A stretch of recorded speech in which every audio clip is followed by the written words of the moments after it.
মাছ মাংস খাওয়াতে কি হিংসাবৃত্তি হয়? উত্তর দিচ্ছেন শ্রীমৎ স্বামী সুহিতানন্দ মহারাজ। ও কোনো কথা নয়, তবে যে বলে অহিংসা পরম ধর্ম, তার কি কখনো সমাধি হয়েছে, জ্ঞান লাভ হয়েছে, সর্বভূতে ভগবান দর্শন হয়েছে? তা না হলে অমনি মুখে বললেই বুঝি অহিংসা হলো?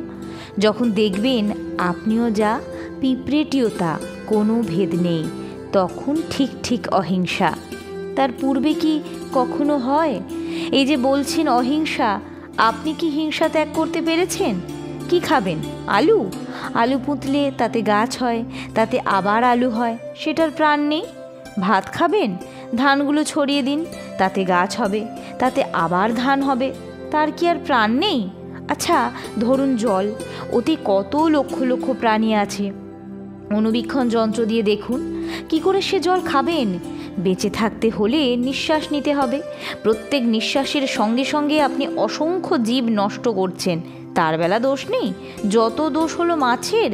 ও কথা কখনো কি টেকে? আচ্ছা, যারা নিরামিষ আহার ভালো বলে তারা দুধ, ঘি এসব খায়, দুধটা কীরকম করে খাওয়া যায়? একটা প্রাণীকে বঞ্চিত করে তার মায়ের দুধ খেয়ে নিচ্ছে, ওটা বিচার করলে একটা মহানিষ্ঠুর ব্যাপার। ও কোনো কথা নয়, আমাদের ও সমস্ত কখনো ছিল না, পরে ওসব ঢুকে গেছে।